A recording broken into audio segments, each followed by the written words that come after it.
Buenos días, jóvenes.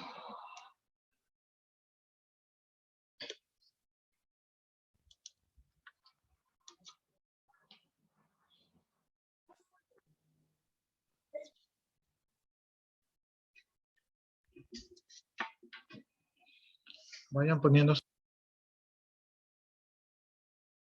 asistencia.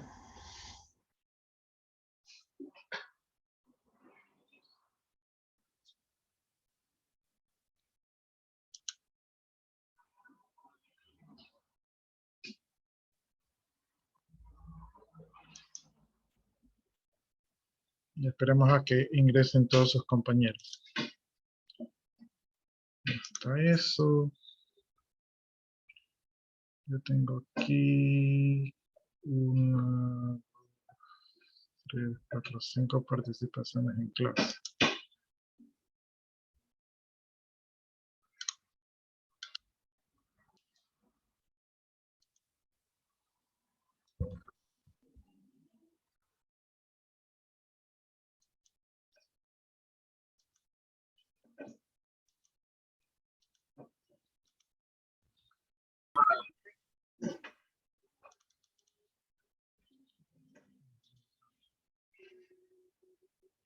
Ay, ay.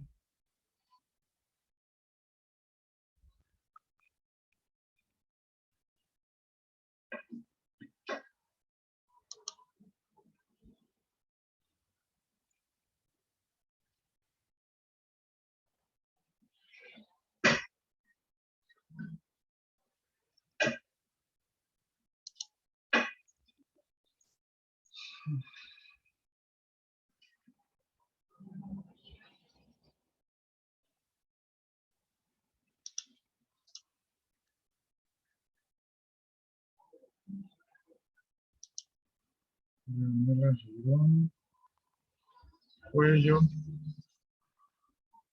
Mercado, Zambrano, Marcelo Sánchez.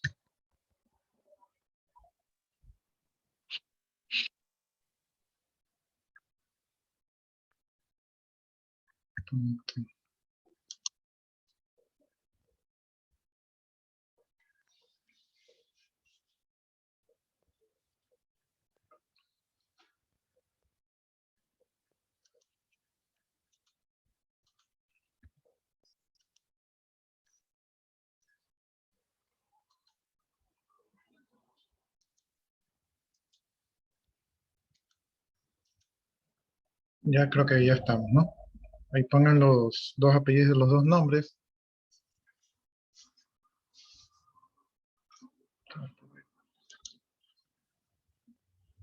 Eh,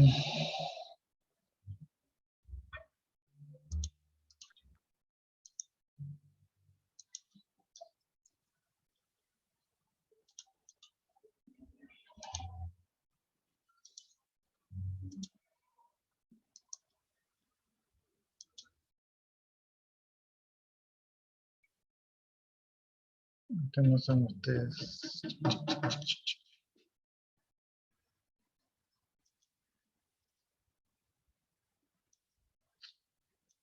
A ver, jóvenes, entonces miren, aquí en el aula virtual, ¿verdad?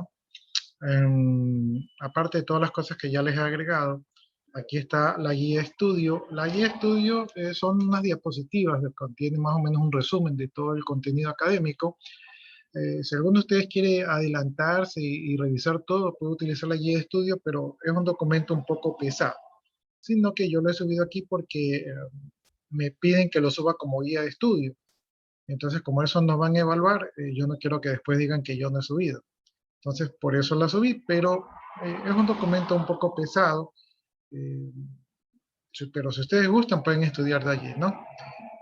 Sin embargo, el contenido que nosotros vamos desarrollando, yo lo estoy subiendo según la semana en que va. Entonces, lo estoy subiendo de manera parcial, ¿no? Entonces, tenemos el tema de la actuación en clase, que no recuerdo si ustedes ya han actuado, me parece que la mayoría sí.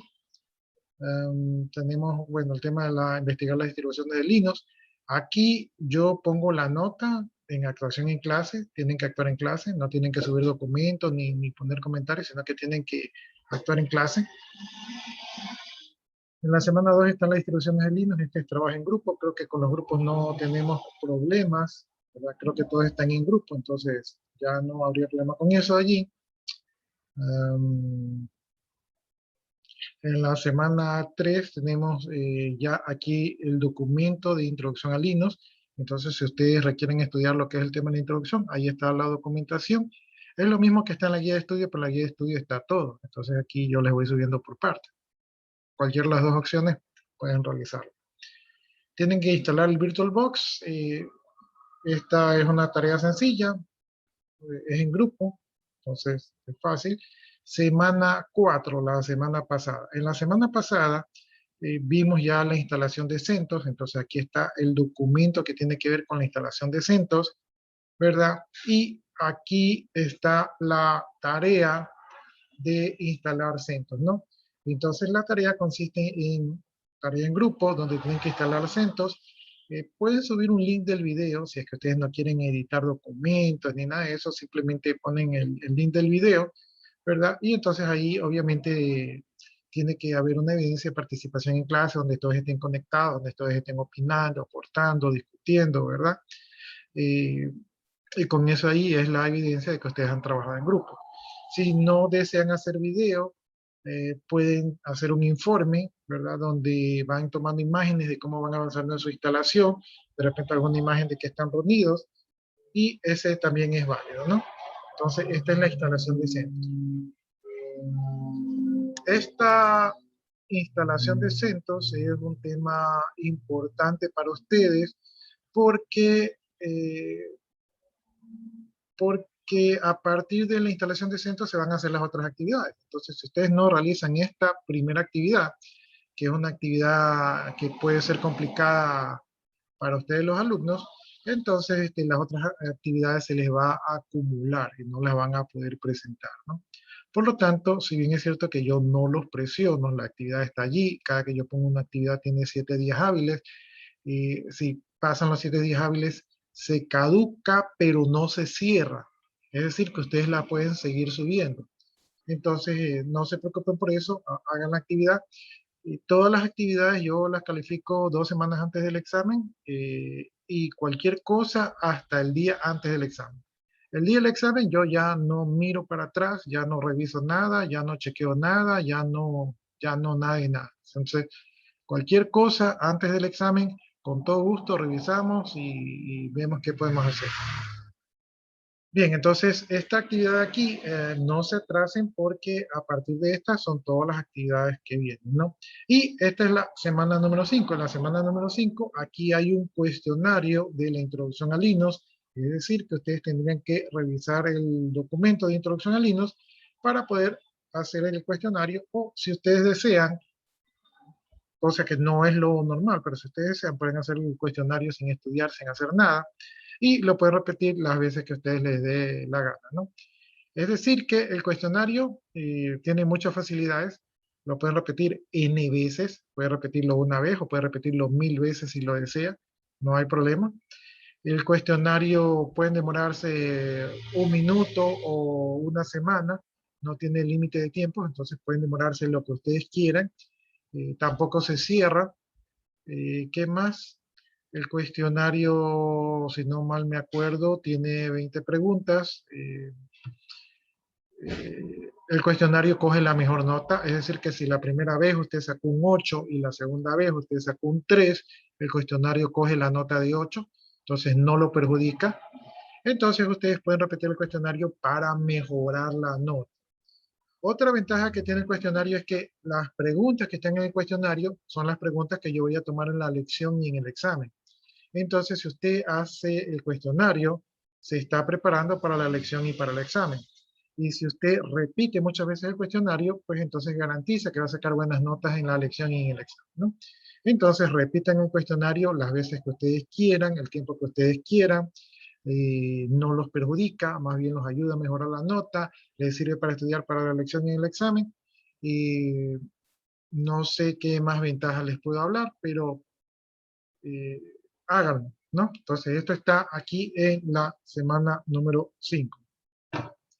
No sé si alguno de ustedes tenga hasta allí alguna preguntita.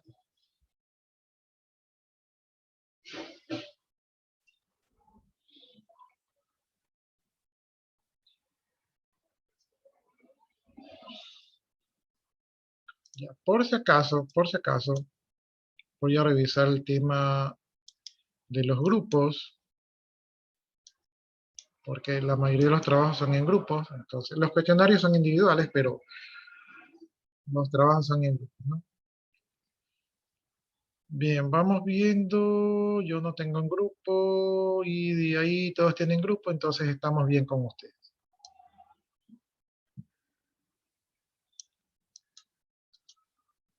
Vamos al tema de la participación en clase.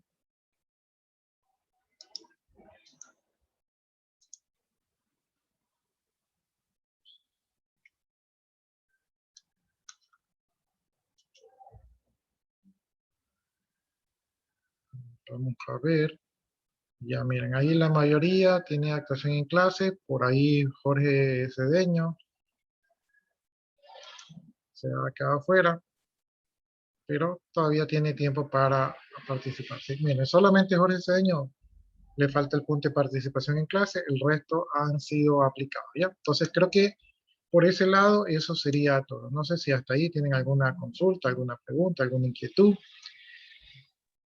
Ah, me olvidé de decirles, estamos en la semana número 5. Esta es la semana número 5. Supuestamente para la semana número 8, o sea, de aquí a 3 semanas, supuestamente entre la semana, a veces la 7, a veces la 8, a veces la 9, entre esas 3 semanas toca el examen. Eso quiere decir que tenemos más o menos de 2 a 3 semanas para hacer todos los deberes y tareas. Por lo tanto, no esperen al último, ¿verdad? Para preocuparse por eso, ¿no? Entonces no se vayan a dormir en los laureles, ¿verdad? No se vayan a distraer. ¿Qué más les iba a decir? Bueno, yo les dije lo de la semana. Mm, ya que revisen su asistencia, no vayan a esperar al final del periodo para revisar su asistencia. La asistencia ustedes tienen que marcar todos los martes y miércoles de 7 a 10 en el aula virtual. Tienen que marcarla, ya no es automática, sino que tienen que marcarla. Entonces, chequen siempre que estén al día con eso y si tienen algún contratiempo, como por ejemplo ayer un alumno me decía que le fallaba el internet, yo no justificaría eso que le falla el internet porque pienso yo que eso debe hacerlo el coordinador. Entonces, justificaciones así con el coordinador. Yo lo que les puedo justificar es que usted entró al sistema y el sistema no le marcó o algo de eso, pero que usted me presenta un pantallazo donde me muestra que sí entró al sistema, o sea, con fecha y con hora. Eso podría justificar yo. O con la asistencia que tenemos aquí en Zoom, ¿verdad? Pero si tienen problemas técnicos, que se les fue la luz, que se les fue el internet, o ese tipo de cosas, pues con el coordinador de la carrera, y si son temas de enfermedad o cosas de mayor peso, pues con bienestar estudiante. Preguntas, jóvenes. Yo, ingeniero, Sí, lo escucho. ¿cómo va a ser el examen cuando nos toque con usted? ¿Cómo lo va a dar? El examen va a ser tomado en el aula virtual y van a hacer 20 preguntas y van a tener una hora para realizarlo, van a tener un horario para realizarlo. Probablemente vamos a abrir la sesión de Zoom, donde ustedes tendrán que prender las cámaras para evidenciar que están siendo honestos al momento de dar el examen. El examen solamente lo pueden dar una sola vez, a no ser que tengan un buen justificativo, creo que ahí es con vicerrectorado que les autoriza a dar el examen fuera de tiempo. Las 20 preguntas van a basarse en los cuestionarios que hemos de poner probablemente cada semana, ¿sí? Entonces, así sería el examen. A mí me gustaría hacerlo práctico, pero como tengo que utilizar la herramienta del aula virtual, tengo que hacerlo así con la herramienta que tenemos, que son los cuestionarios. No sé si allí le aclaré esa inquietud suya. Sí, sí, gracias. Bueno,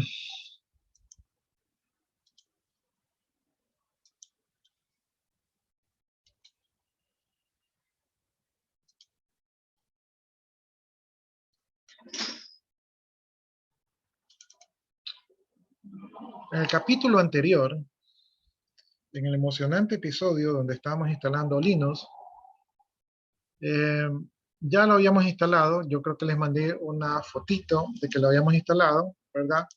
Y este era el producto que habíamos instalado, ¿verdad? Que si ustedes recuerdan era Linux CentOS Matutino, ¿no? Entonces aquí nos tocaba ver el inicio. Entonces habíamos terminado la instalación, avanzaba esa línea de progreso, se demoraba, yo como estaba con procesos pesados, se me demoró a mí más de media hora.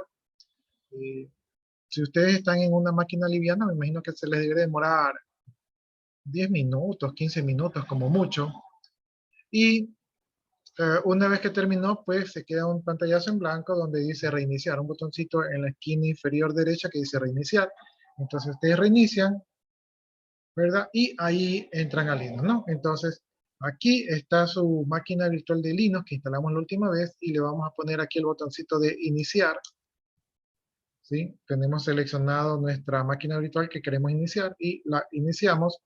Y en este momento, pues estaríamos iniciando el Linux.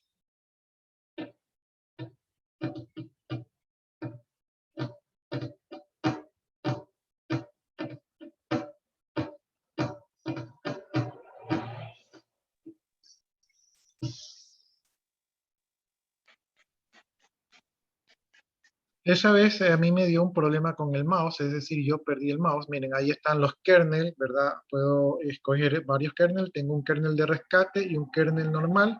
Y como no presioné nada, automáticamente se cargó el kernel normal. Entonces estoy abriendo cargando el sistema operativo normal. No sé si por ahí veo que han levantado la mano. ¿Tendrán alguna pregunta? Yo, licenciado, el Linux CentOS, usted dijo que podemos instalar la última versión para que pese menos, ¿no? No, la última versión pesaba, No, la antepenúltima, ¿quién dice? y yo tengo la 7. Entonces la 7, la versión que yo tenía pesaba cerca de 5 gigabytes. Ah, Entonces, ya. es que nosotros no vamos a hacer, incluso pueden bajar hasta de las primeras versiones, ¿no? Que si bajan de las primeras versiones va a ser súper que liviano y les va a funcionar bien, porque lo que nosotros estamos haciendo es aprender el entorno, y el entorno de Linux no ha cambiado de años. Yo cuando medio que vi Unix hace cerca de 30 años atrás, yo vi Unix y prácticamente es lo mismo, nada ha cambiado, ¿no? Hace unos años atrás vi Linux y nada ha cambiado, ¿no? O sea, hay cosas que se han agregado y hay cosas que han ido cambiando, pero las cosas más básicas no han cambiado, entonces no ha sido necesario. Ah, ya, ok. Ya, ahí estamos en la pantallita inicial. Entonces, esta pantallita inicial que ustedes ven aquí es la interfase, que es una especie de terminal, ¿verdad? Entonces, esta es la interfase que nos da Linux, ¿no? Entonces, allí nos pide el login. Cuando estábamos instalando, pedía un password para un usuario y el usuario era el usuario root, ¿verdad? Entonces, este es el usuario y le damos un intro y nos pide un password, y se acuerdan que nosotros pusimos un password que yo les decía que ese era el password más importante porque era el del superusuario. Entonces ese password lo ingresamos aquí, ¿verdad? Ahí lo digité y ahí ya estamos en el entorno operativo del sistema operativo Unix. Entonces hasta aquí es donde ustedes deberían de llegar en su instalación y ahí termina el trabajo, ¿no? Entonces este es el éxito, haber llegado hasta este punto, ¿no? Entonces ya llegamos allí.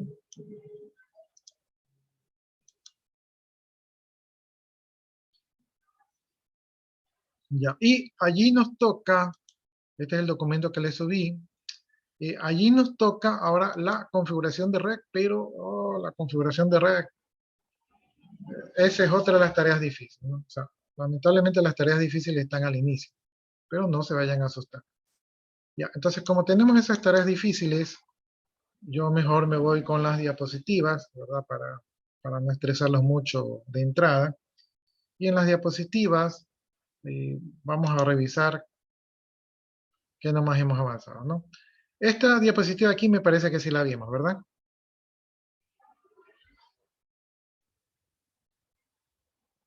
Que era un resumen más o menos de lo que hemos visto. Sí la vimos, ¿no? No, parece que no. No. Este grafiquito, no. ¿Lo recuerdan? Yo me parece que sí les hablé de esto. No, no, No, yo creo que sí lo vimos, porque incluso No, esto, profe. No, no. creo que no. bueno, entonces voy a hacerles un resumen rápido porque saben que yo recién comencé clases el día viernes comencé clases con el otro grupo y ya estamos a la par con ustedes. Pero claro, tuvimos clase un día sábado, tuvimos 2 horas de clase el día sábado y ese día aceleramos a más no poder. Y ayer también tuvimos eh, como 2 horas de clase, entonces hemos tenido clases intensas y nos pusimos al día. Y aún así les debo una clase todavía. Sino que con ustedes fui como detalloso y con ellos fui así como que ya, pasa rápido. Bien, a ver, si no sabían, yo sí les conté la historia que el sistema operativo Linux nace de un gran sistema operativo que se llama Unix. Y Unix es un sistema operativo multiplataforma, multiusuario y multitarea. Por lo tanto, si Linux es su hijo, hereda los atributos de Unix, que es multiplataforma, multiusuario y multitarea, ¿no? Entonces, Unix un gran sistema operativo, Linux también un gran sistema operativo, porque de tal palo, tal astilla, ¿no? Entonces, en el año 91, el alumno Linus Torvalds, ¿verdad? Él comenzó a crear su propio núcleo de Linux porque no le gustaba la versión que tenía de Minis. Entonces él dijo, bueno, voy a hacer mi propia versión porque ese Mini se cuelga y entonces yo quiero un Linux local para no estar dependiendo de ese servidor que da mal servicio. Y se reunió con colaboradores con herramientas GNU, que es una comunidad de código abierto. Entonces, con ellos se unieron, se apoyaron y sacaron el proyecto de Linux, ¿no? Entonces, Linux pasó de ser un proyecto de ese estudiante que estaba frustrado a ser uno de los proyectos más utilizados en el mundo. Para ustedes tal vez no les suena porque ustedes están acostumbrados a entornos de casa y en las casas no hacen proyectos, en las casas usan las computadoras como usuario final. Entonces ustedes tienen la visión de usuario final. Pero ahora que ustedes están en la visión de profesionales, donde tienen que ustedes pensar en servidores, en comunicaciones, en otro tipo de herramientas, entonces Linux va a ser o sea, va a ser la mejor opción para ustedes, ¿no? Entre otras cosas porque es gratis. Entonces Linux va a ser la mejor opción para servidor de ustedes, siempre y cuando pues les guste este ambiente de aquí, ¿no? Entonces es una opción muy estable, muy poderosa, ¿verdad? Mucho mejor que los Windows, sino que no es conocida o no es tan amigable en la interfaz de usuario, ¿no? Pero si ustedes son buenos programadores, pues van a dominar esta interfase y se van a integrar con Linux y lo van a aprovechar, ¿no? Entonces, Linux utiliza una licencia GPL, que es una licencia pública general, es decir, que el que quiera lo usa. ¿Sí? La única condición es que si usted lo mejora, esa mejora también la hace pública. Y fue un proyecto GNU, es decir, que fue un proyecto colaborativo de software libre, es decir, gente que piensa que las buenas ideas no tienen por qué ser cobradas, que le pertenecen a todo el mundo para el bien colectivo mundial, ¿no? Entonces, una gente que piensa así. Entonces, este es el resumen de Linux que se basa en un entorno Unix.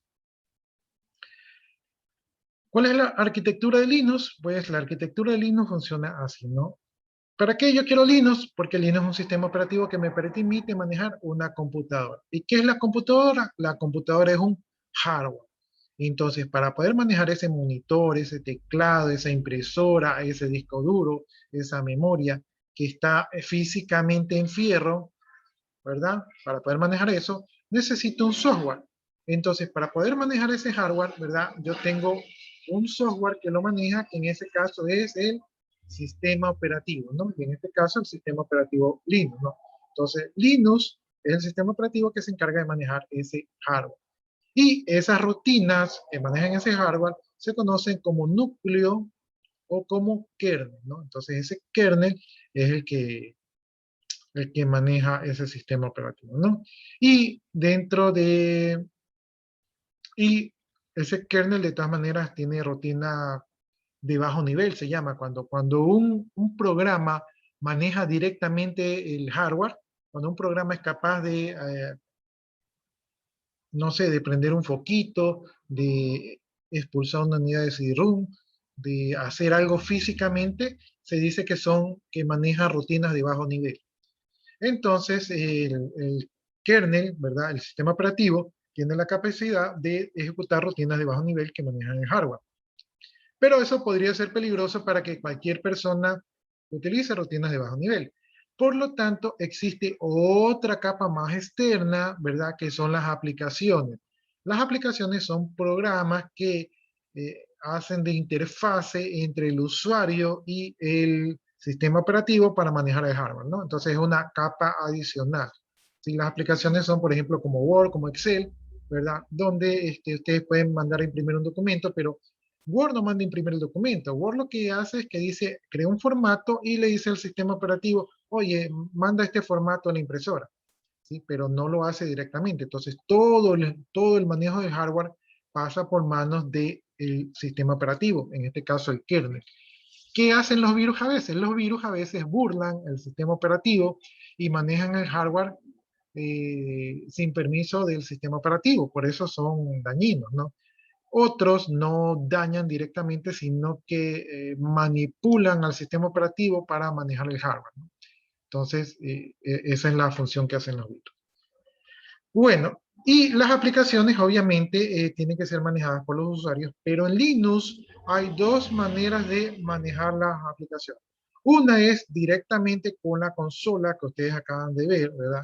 Con esta consola de aquí, es decir, en modo texto, así simple y vacía. Entonces aquí yo tengo que mover un archivo, entonces yo manejo esta consola. Entonces aquí, ¿cómo muevo un archivo? ¿Verdad? O sea, ¿dónde arrastro? ¿Dónde suelto? ¿Dónde están las carpetas? Sí se dan cuenta que no es muy amigable, ¿no? Entonces, para manejar las aplicaciones, yo puedo utilizar, ¿verdad? Un shell del cliente que es así, modo terminal, o existe otro shell que es gráfico y que se parece a un entorno de Windows, ¿sí? Entonces, tengo esas dos interfaces. Entonces, en resumen, el hardware es manejado por el sistema operativo, que a su vez tiene otras capas de aplicaciones, ¿verdad? Para manejar, para hacer una especie de intermediario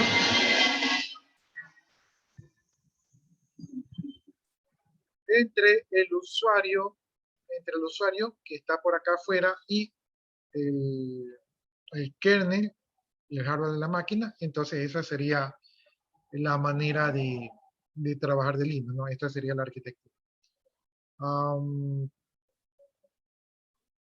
¿Preguntas?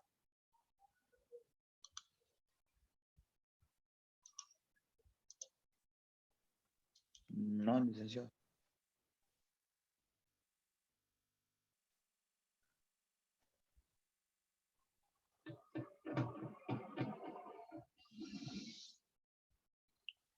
Ya, entonces, aquí yo tengo lo que es el hardware.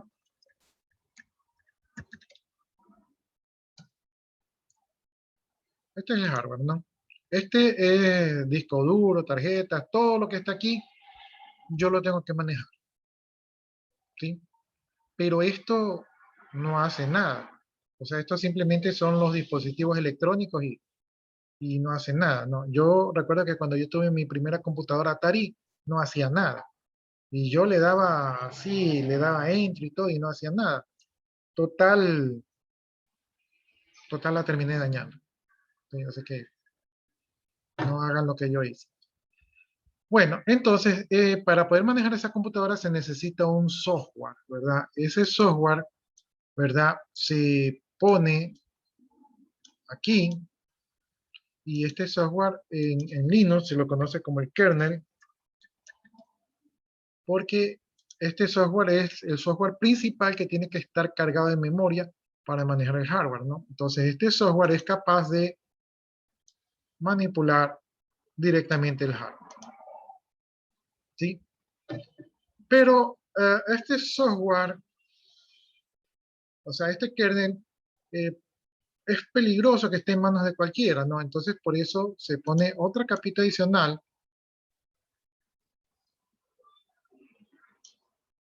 que son las aplicaciones.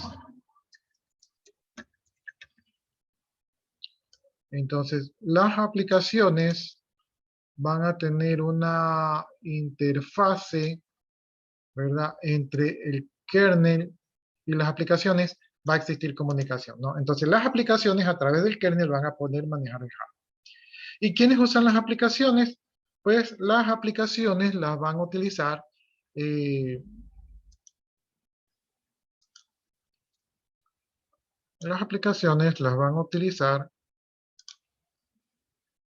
los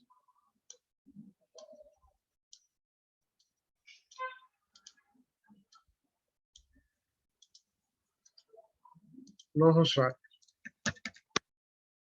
¿Sí? Entonces, los usuarios son los que van a utilizar las aplicaciones.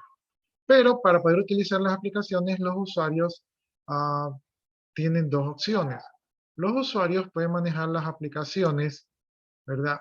Pueden interactuar directamente con las aplicaciones para que las aplicaciones manejen el kernel, para que el kernel maneje el hardware, ¿verdad? Pueden manejarlo, ¿verdad? Por medio de un terminal.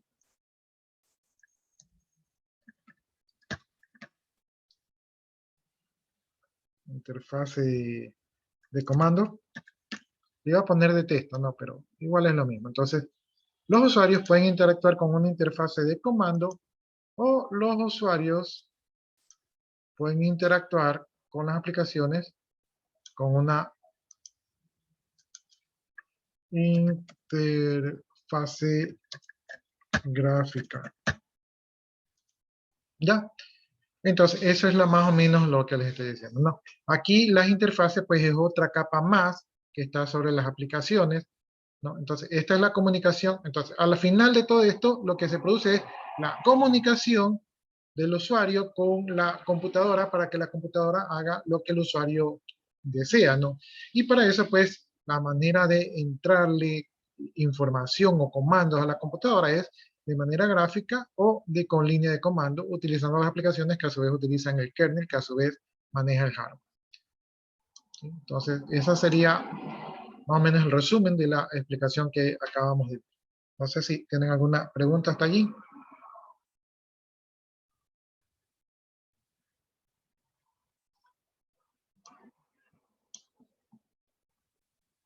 Si no hay preguntas, seguimos entonces con nuestra interesante historia.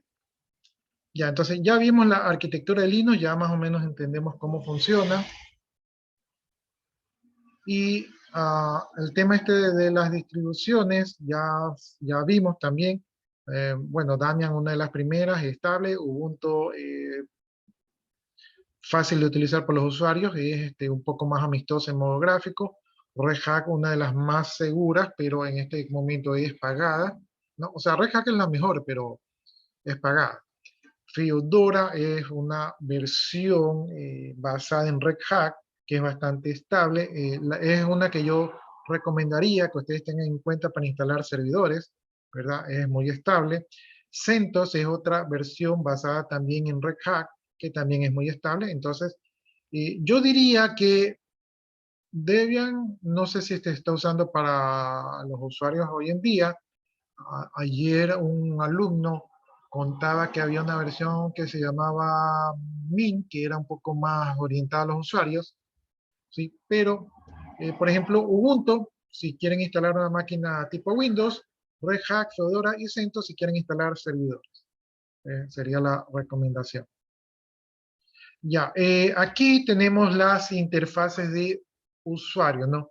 El Linux no trae de manera nativa interfaz de usuario, pero a estas alturas de la vida sí las posee. Entonces hay que instalarlas, ¿no? Es como, no es parte del sistema operativo como Windows, ¿no? Ahora, no sé si ustedes saben que los nuevos servidores de Windows, los nuevos Windows Server, como la mayoría de la gente de sistemas se queja que esos Windows Server son muy lentos y que no le ganan a un Linux, Entonces ahora Windows ha sacado su versión de línea de comandos de Windows, y ahora las versiones de Windows Server vienen sin entorno gráfico, ¿sí? Algunas, ¿no? Entonces están copiando la idea de Linux, ¿no? Entonces, la manera nativa de Linux es venir sin entorno gráfico, pero existen entornos gráficos desarrollados. Dos de los más utilizados son el KDE y el GNOME, ¿no? Entonces, estos entornos gráficos soportan varios escritorios.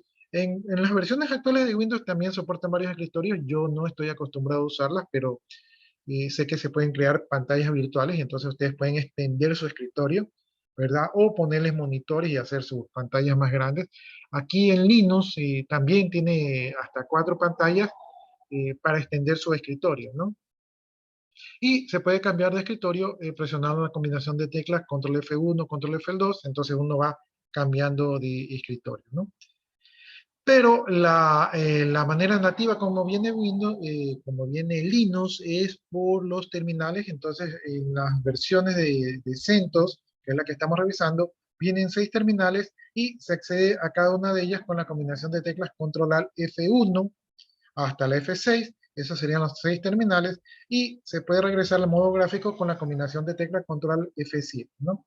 Entonces, esas son las pantallas. Aquí tenemos nuestra versión de Linux. Miren, hemos dado login, ¿verdad? Ahí hemos dado login. Y si yo pongo Control Alt F2, me cambia pantalla. Y si yo pongo Control Alt F3, esta, aunque no aparece, es otra pantalla. Control Alt No F2. se ve. Ah, no estoy compartiendo. No. ¿Seguro? Nadie está viendo. No, solo aparece acá donde dice entornos de trabajo. Ya, ya es que pensé que estaba. Ya, ahí están viendo. Sí, ahora sí. Sí, ingeniero, ahí sí. Ahí sí. Ya, o sea que la diapositiva no vieron, ya. Control al F1, aquí está la pantalla. Pero no me cambie, déjeme que se me cargó esa panel de control gráfico. Tengo que esperar a que se cargue para cerrar.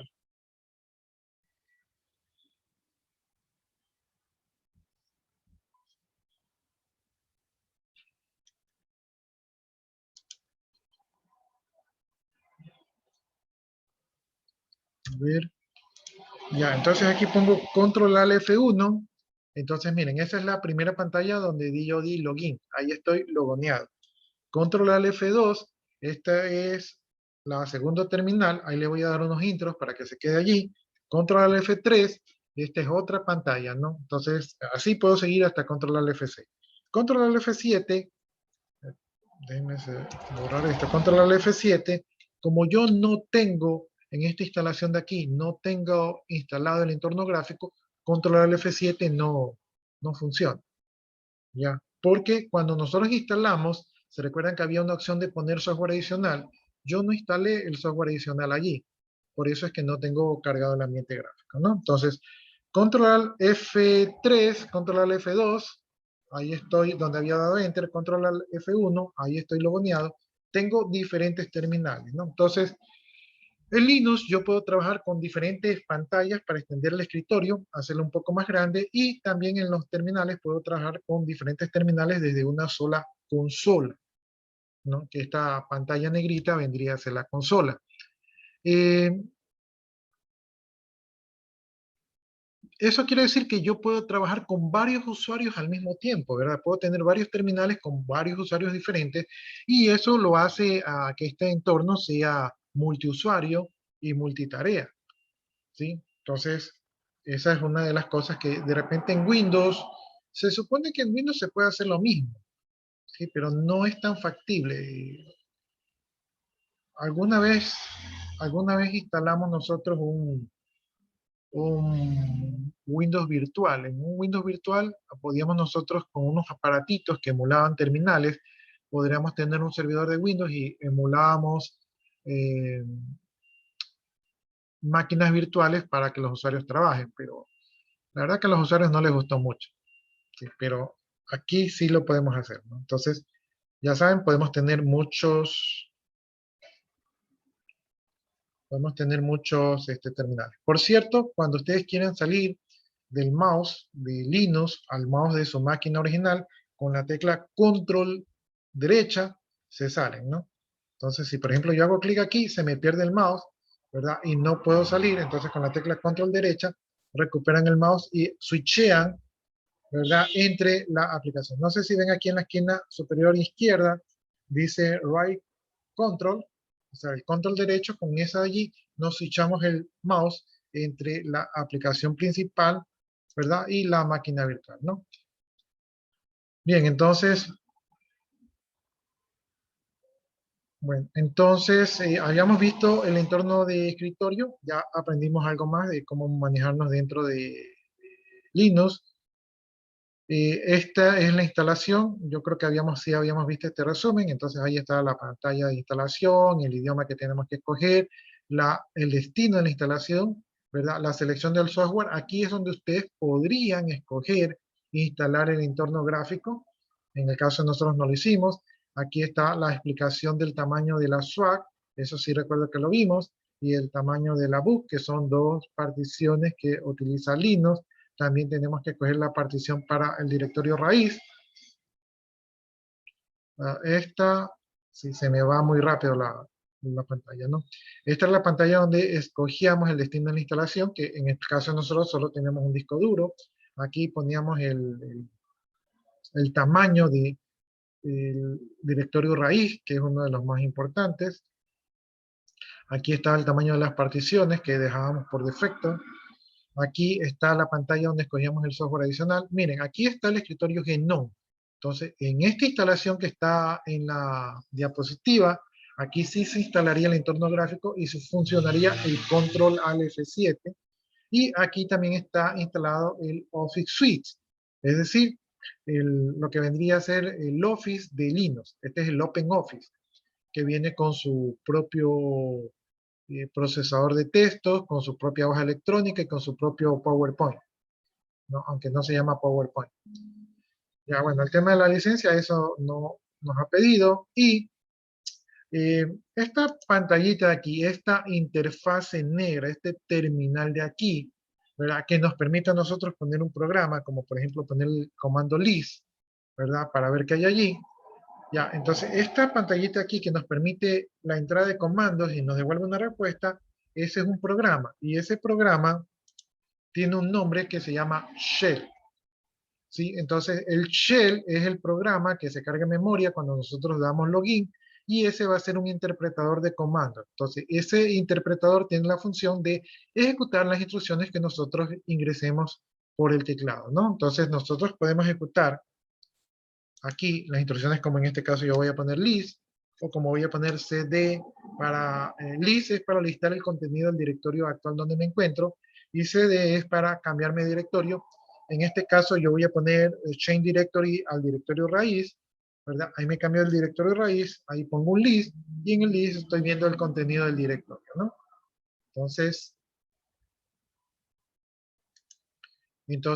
quien me permite mostrar los resultados y quien me admite los comandos es el programa Shell, ¿verdad?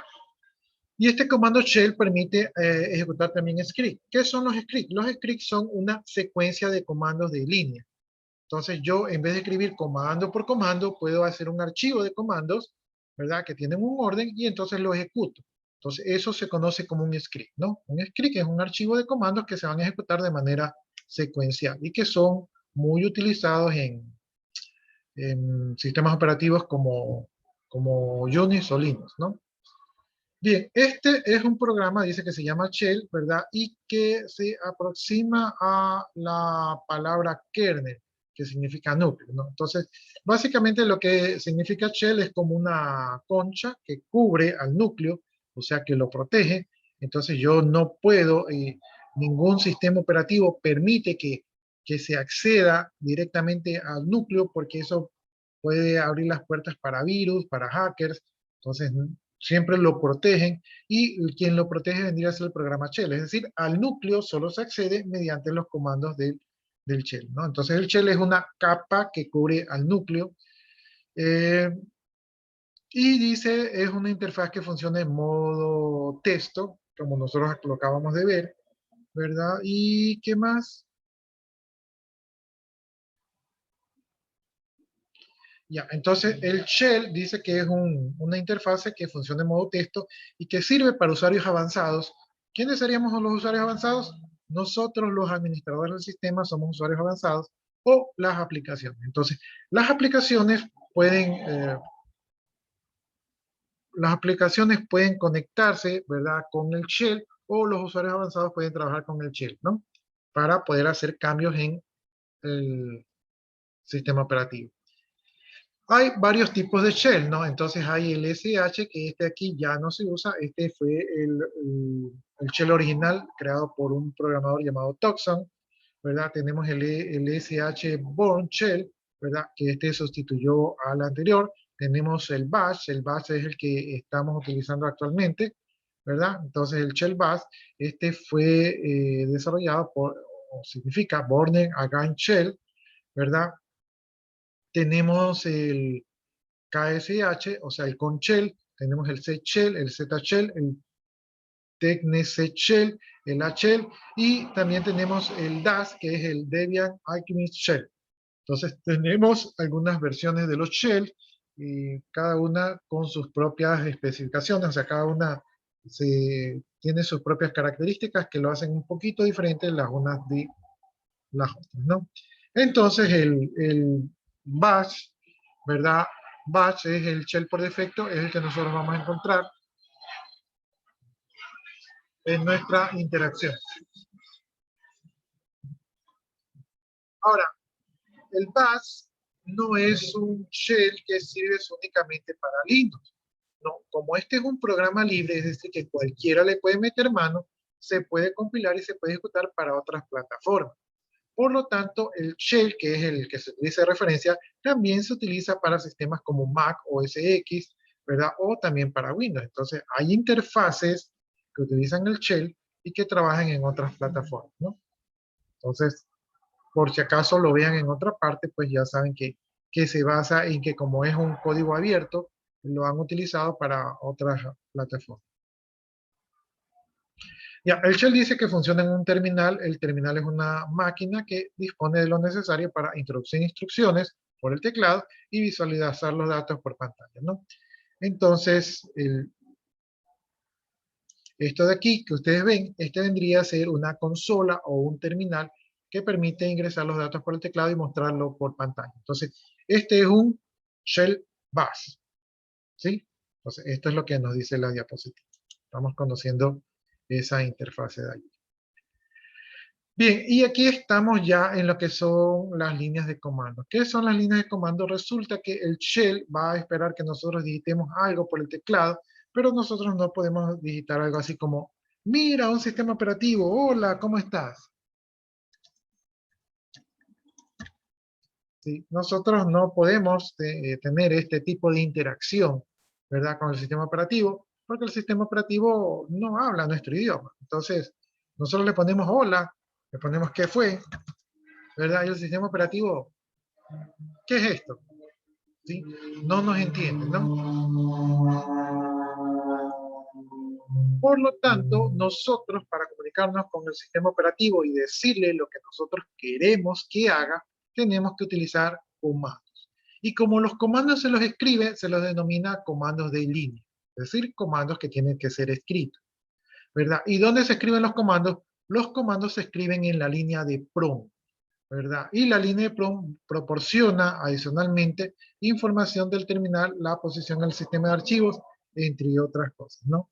Entonces, aquí, esta línea que ustedes ven aquí, este vendría a ser el prompt, ¿sí? Este de aquí es el prompt y aquí este cursor que está blinkeando, ¿verdad? Es la señal que dice que allí está esperando que nosotros ingresemos una entrada, en este caso un comando de línea, ¿sí? Entonces, aquí nosotros podemos ingresar un comando de línea, este es el prompt.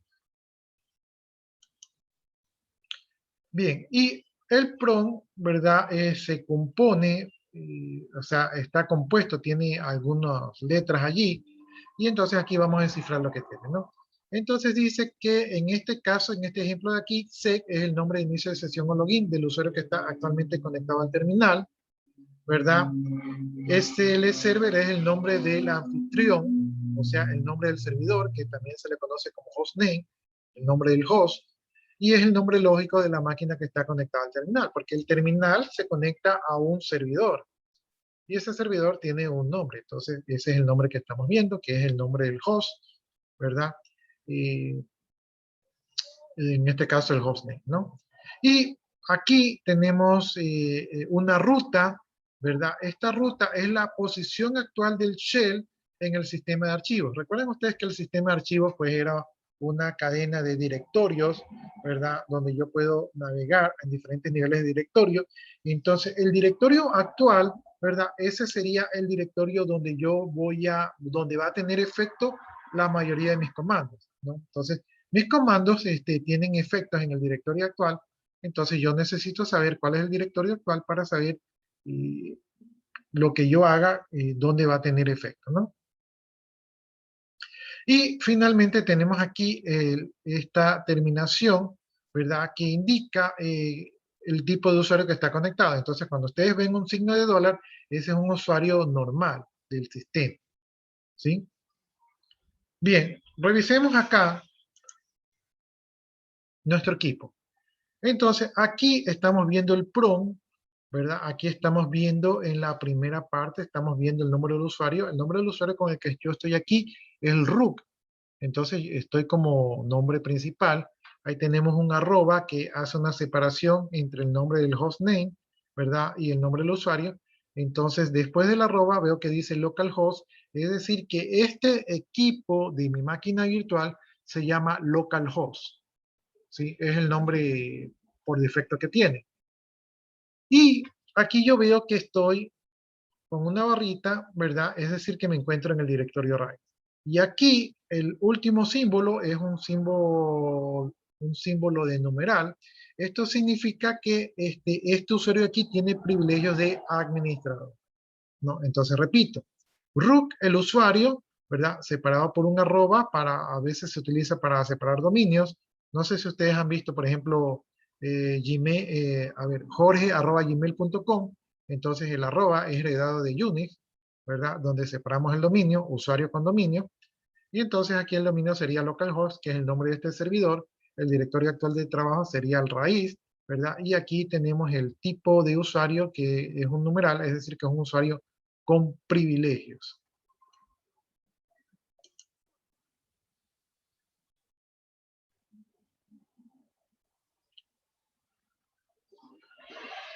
Ya, entonces para terminar, el signo de dólar, usuario común sin privilegios, el signo numeral, usuario con privilegios, que generalmente es el, ¿no?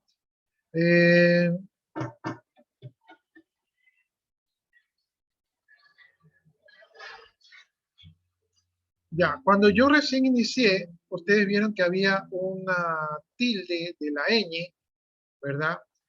Cuando yo recién inicié, la tilde de la ñ significa que uno se encuentra en el directorio home del usuario. Cuando usted recién ingresa al sistema, ¿verdad? Como en el ejemplo que tenemos aquí, y usted ve una tilde de la ñ, significa que usted se encuentra en el directorio home de ese usuario. Si ustedes ven aquí, cuando yo recién ingresé, aquí está la ñ, me encontraba en el directorio home del root, ¿sí? Por eso cuando yo hice un list, no había mayor cosa porque estaba en el directorio home del root y allí no hay mayor cosa, ¿no? Ya, ¿qué más? Bueno, no sé si hasta ahí tienen alguna pregunta, alguna duda.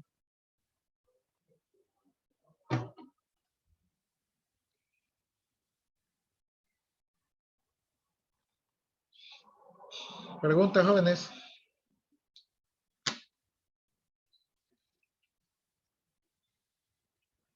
No, profe. Ya, entonces yo creo que por el tiempo, creo que nos vamos a quedar hasta allí.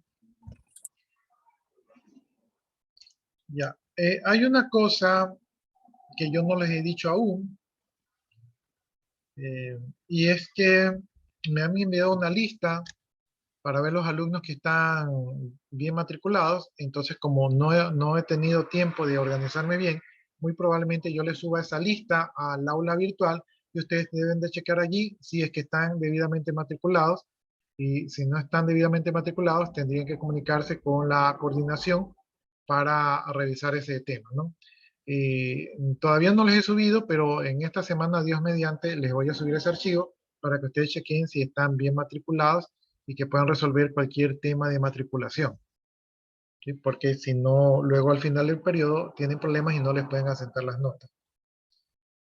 Ya, si no hay nada más, pues jóvenes, entonces yo les agradezco por su atención y nos estaremos viendo el día de mañana. De mi parte, jóvenes, pues muchas gracias, muy buenas tardes. Yo me voy a quedar aquí copiando su asistencia. Y si ustedes gustan, ya pueden desconectarse para que vayan a su siguiente clase.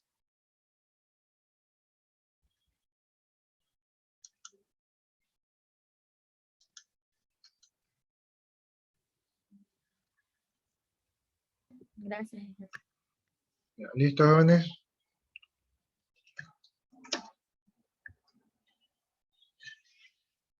Gracias, ingeniero. Cuídese. Gracias, jóvenes. Ya copié las asistencias, entonces procedo a parar la grabación.